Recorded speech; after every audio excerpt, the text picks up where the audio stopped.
fact that my computer's been down practically all day. I've been on the phone with Xfinity actually, if you put it all together, it probably was about an hour and a half, 2 hours. I was on the phone with Xfinity. They're trying to figure it out over the phone, but we were supposed to have a technician come out tomorrow, but Will wound up getting a text from Xfinity, said that there was a problem in the area and they think they have it fixed. When we first got that, or when Will first got that, it was still down, and then it was like, okay, we'll just have the tech come out, because it's still not working right. But after about 20 minutes, half an hour, it's been on ever since. So we're going to wind up turning it on tomorrow morning, and just making sure that it's up and running the way it should be. But but yeah, it's to me it doesn't matter whether it was on or not. Yeah, I do use it quite a bit, but at least I know how to read books. I can pass the time away reading books.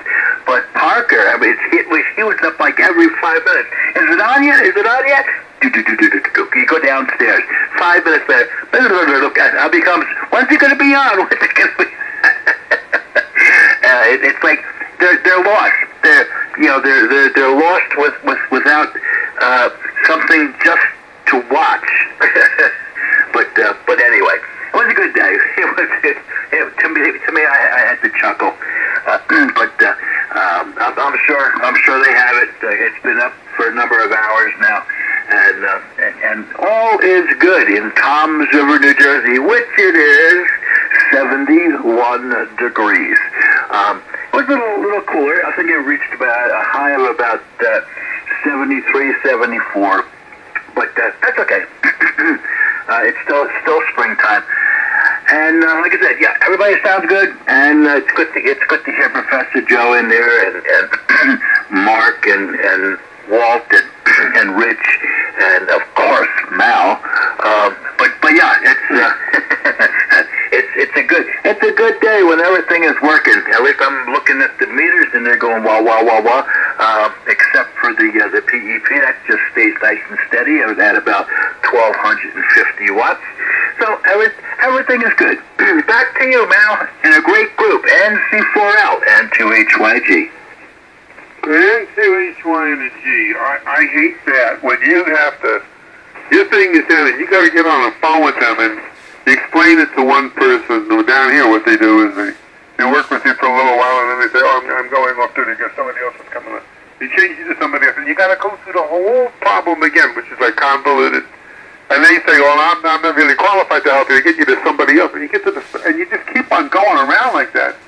It drives you crazy. I mean, when I see that, I get physically ill, if my computer goes down, because I know I have to go through that and spend the day with it. So, but one time I got smart. So what happened was, all of a sudden I wasn't able to get the internet. I use an Ethernet cable. I don't want to, put it on anything that could be taken, like over the air, somebody sit outside your house. And not that they're going to do anything to me, but I just like the security of the Ethernet cable, plus it's faster. And what happened was on the Ethernet cable, I got like a 40-footer, so on the other side of the Ethernet cable, what happens is there's a little plug with a little, that little thing that lever that you press down so that it locks in. The lever broke. So I pushed it in and it seemed to stay. And then I had a thing and I said, oh my God, nothing is working. Look, it's just as terrible. I went inside and there was the cable lying on the floor. I just plugged it back in. I was so happy, Paul, that I didn't have to waste a day or two with them, that I was just jubilant. Oh yeah, no, I know exactly what you're talking about. The first guy, was on there for about a half an hour with him. And then that's where I made the appointment for the tech to come out tomorrow. And then about an hour later, the second guy calls up and he goes, well, I'm doing the pre-tech and it was like, okay. I just told the first guy everything that happened. That's not happening. And he's having me turn this on, turn that off, go down the basement, check the amplifier, because we have an amplifier on the system because the runs are a little on the long side.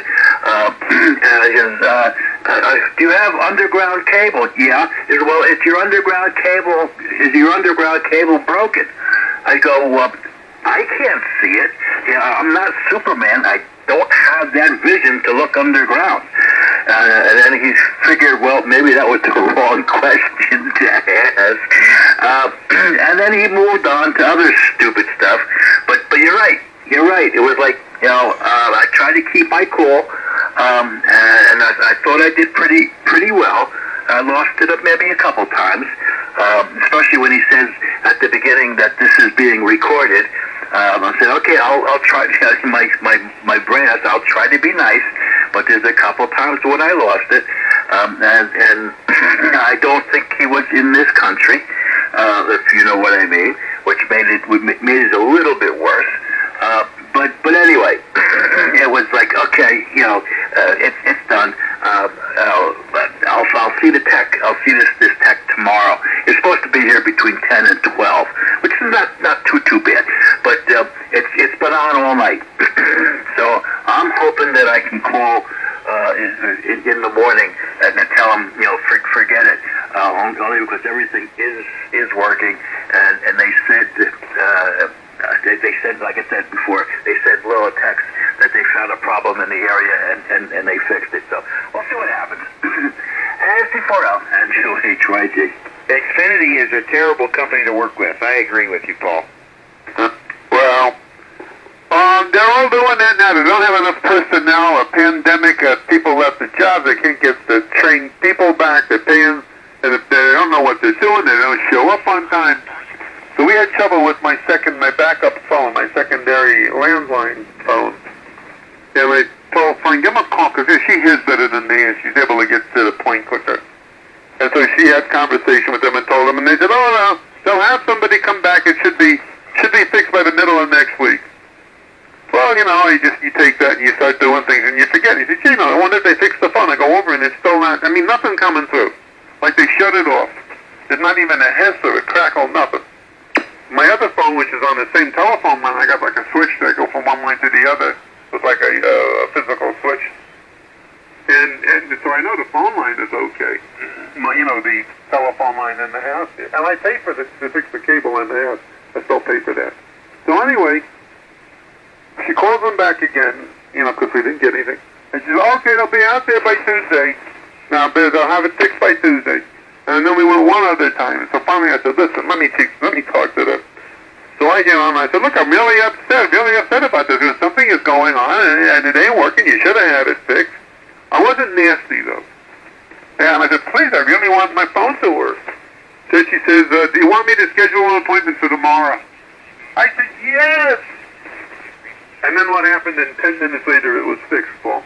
They don't want to send the guys out. They go down, they fix it. That's the main thing. They're too lazy to do it until you tell them to have somebody come out. I think that's what happened to you too. Go ahead.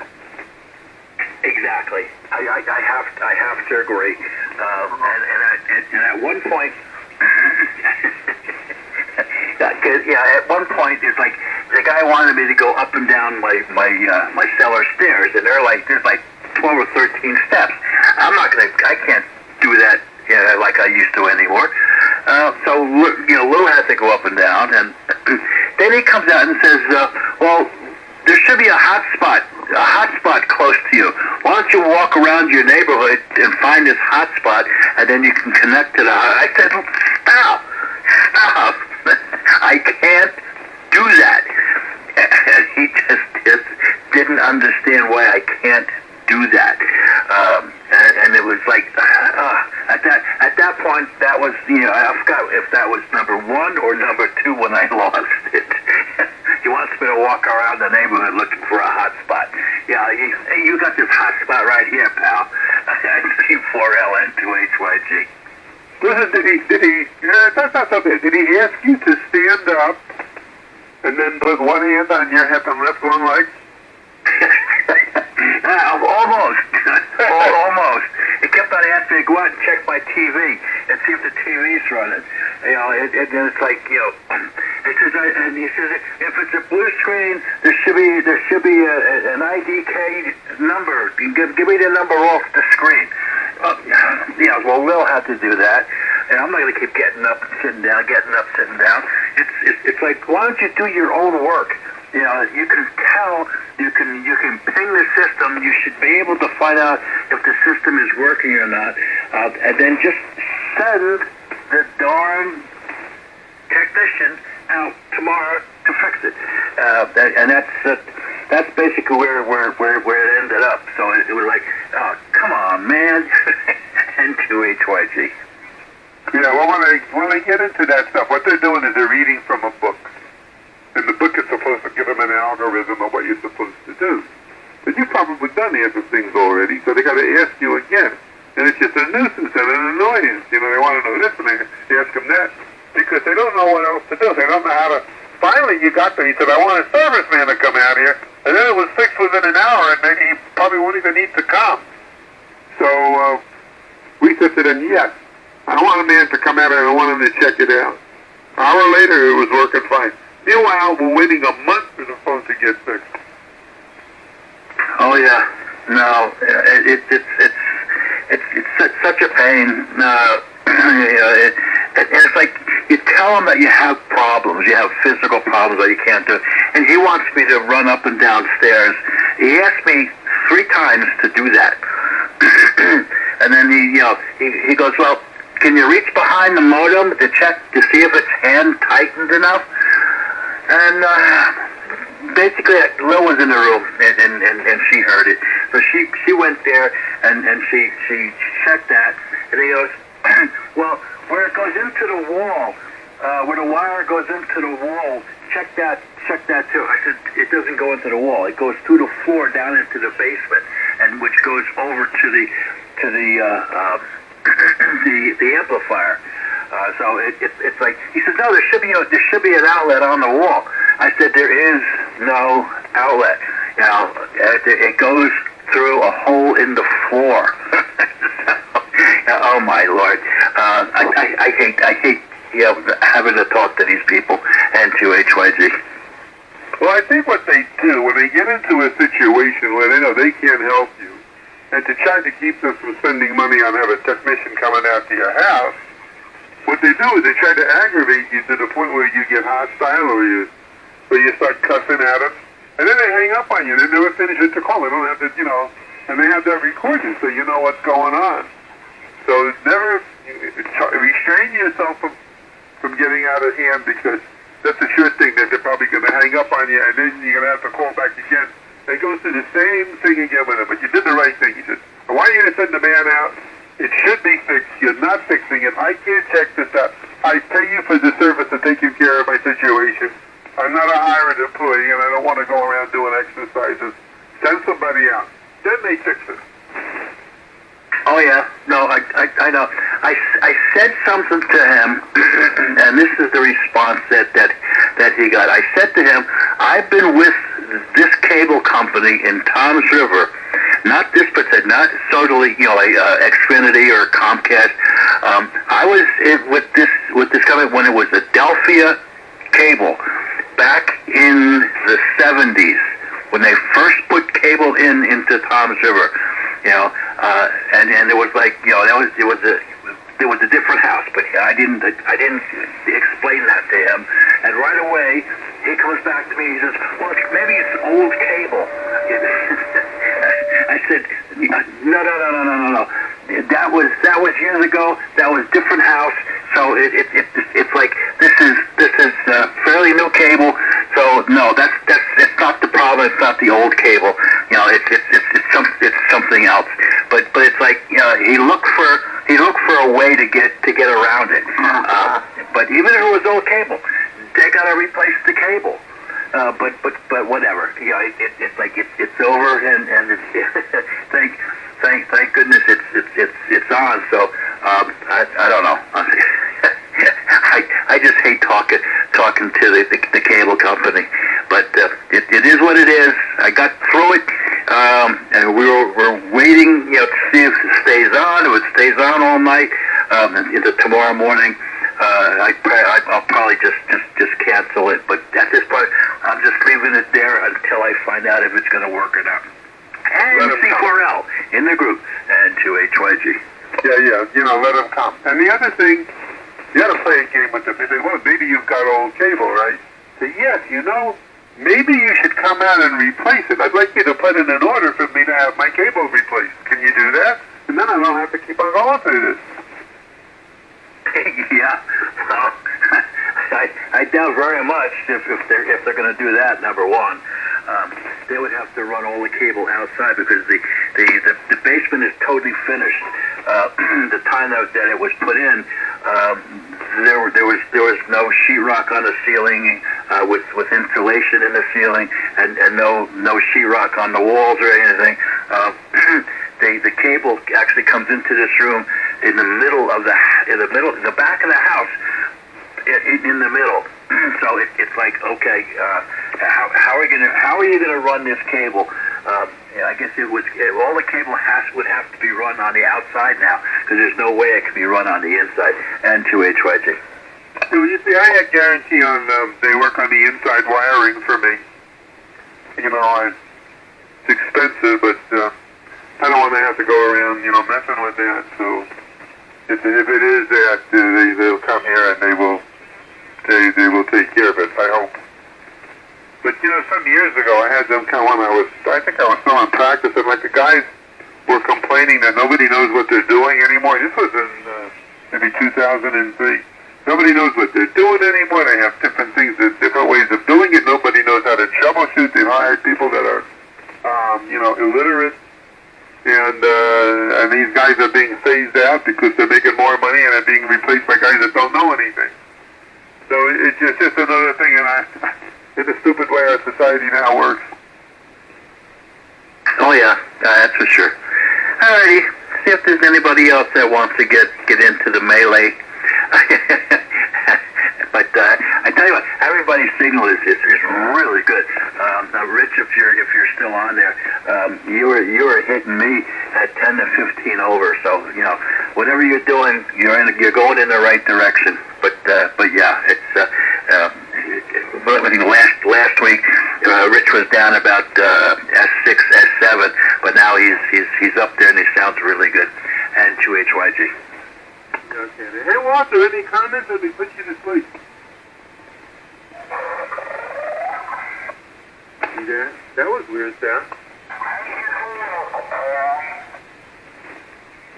What was that? I don't know, somebody's saying the tape recording. They don't even know how to operate it. It's so distorted. Anyway, Walter!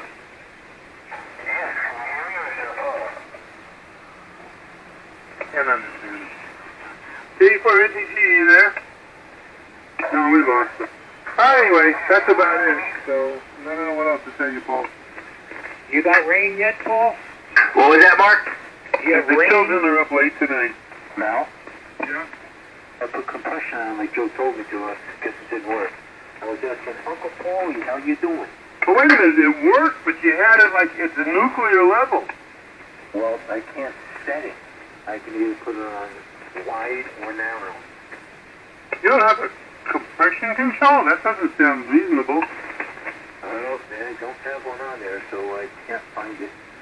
But anyway, I was wondering if Uncle Paul could hear me. Yeah, you sound very good now. Paul, can you hear him? Oh yeah, I can hear him. But he didn't hear my comment that I made before. I liked the way he sounded when he was garbled. You know something, Paul? I really used to like you. You're kind of falling I down did on too. my ladder rung there. You're almost as low as Mal. That's a compliment. Come on. That's a compliment. If you're almost as low as Mal, that's a compliment. Parkers and your wife are okay and the family. And I guess I hope you're doing okay too. Yeah. You sound very good, Walter, but you sound like a sea beer. It's up too high. Can you turn your mic thing down a couple of notches? Will you make up your minds, you guys? Geez, you say it's perfect, then you tell me to turn it down. Okay, I'll turn it down. Turn it down.